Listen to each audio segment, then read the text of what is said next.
Bom, vamos voltar, ou melhor, continuar em Brasília, mas agora ao vivo na Câmara dos Deputados com a repórter Carolina Aguiar, que acompanha aí mais esse dia, o segundo dia de votação dos destaques, que são aquelas propostas de mudanças, de alterações no texto base aprovado na última quarta-feira. Carol, como anda essa votação? A última vez que a gente se falou ainda faltavam 2 destaques.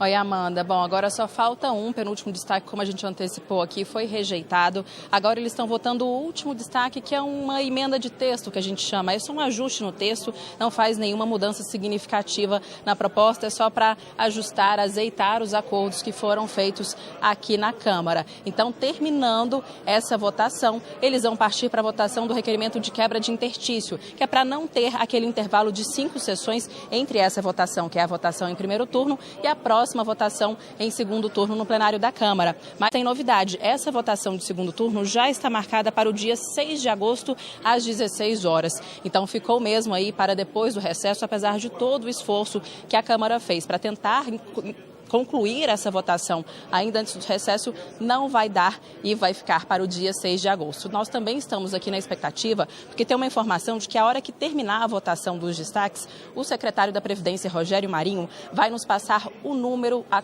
economia prevista com a reforma da Previdência, porque esse número não foi oficialmente divulgado ainda. Fala-se que a votação aqui no plenário da Câmara desidratou, ou seja, diminuiu essa economia em 40 bilhões de reais. Mas a gente vai ter que esperar, esse número vai sair em breve e a gente traz aqui no Rede TV News quanto, afinal de contas, vai ser a economia prevista com a reforma da Previdência. E essa economia vai ser alterada porque 4 destaques foram aprovados aqui pelo plenário da Câmara desde ontem. Vamos ver como é que foi essa votação e quais foram as mudanças aprovadas na reportagem. A votação dos destaques, que são sugestões de mudanças no texto, começou na noite de ontem e se estendeu até às 2 da madrugada. Mas diante do esvaziamento do plenário, a sessão foi encerrada antes de terminar a votação, como estava previsto. Líder Arthur, líder Paulo Pimenta. Arthur, eu compreendi no nosso diálogo que a gente deveria encerrar antes da votação dos destaques dos professores, que isso nos garantiria quórum. Vossa Excelência e o líder Paulo Pimenta entenderam de forma divergente. Não é por um destaque que nós vamos, deputado. O deputado Baleia, penso, tem a mesma opinião que eu tenho, mas não é por causa de um destaque que nós vamos sair aqui divididos na noite de hoje. Diante da urgência em encerrar a votação, até foi aberta uma sessão logo cedo, mas não havia a quantidade mínima de deputados para continuar as discussões. E o plenário só começou a funcionar mesmo no final da manhã. No total, 4 destaques foram aprovados. Foi alterada a fórmula de cálculo da aposentadoria das mulheres. A partir do 15º ano de contribuição, elas terão um aumento de 2% no valor do benefício a cada ano, o que fará com que tenham direito a 100% da aposentadoria mais rápido. Também foi reduzido o tempo mínimo de contribuição para os homens. Agora, eles ficarão com a mesma exigência das mulheres, que é de 15 anos. Além disso, 2 categorias foram beneficiadas com a criação de regras de transição especiais. Os policiais federais, rodoviários federais e agentes penitenciários que já estão na ativa poderão se aposentar com 53 anos os homens e 52 as mulheres, com direito à aposentadoria igual ao último salário e reajustes equivalentes aos dos profissionais que estão na ativa. A idade mínima de aposentadoria para o policial que entrar na profissão depois da reforma é de 55 anos.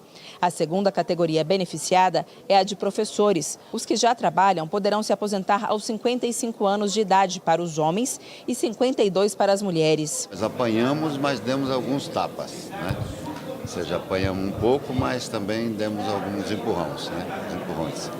Porque a gente conseguiu tirar várias coisas que, do nosso ponto de vista, atrapalhavam a vida das pessoas. O importante é terminar o primeiro turno com a vitória que nós estamos mantendo, né? O que está sendo votado dos destaques, a perda de arrecadação não vai passar no total no mais de 15 a 20, 25 bilhões. Então a gente mantém uma economia. Para garantir a aprovação da reforma da Previdência, o governo vem turbinando a liberação de emendas parlamentares. Os recursos são direcionados pelo governo para as bases eleitorais indicadas pelos deputados. Só ontem foram liberados 152 milhões de reais em emendas parlamentares. Desde o início da semana, 1 bilhão e 700 milhões de reais. A maior parte dos recursos está sendo direcionada para projetos na área da saúde.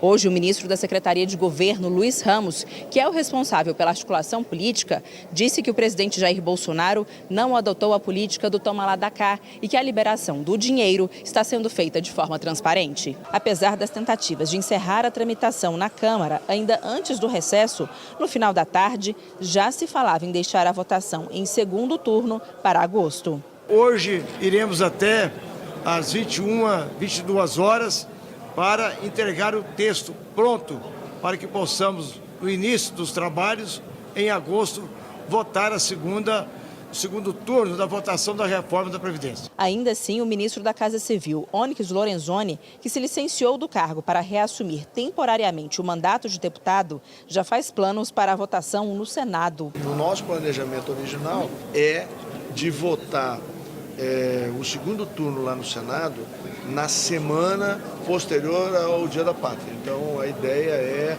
que seja ali entre o dia 8, 9, entre 9 e 15, a gente ter ela aprovada lá. Do jeito que nós estamos construindo aqui, na eventualidade de a gente ir para agosto, sendo na primeira semana, não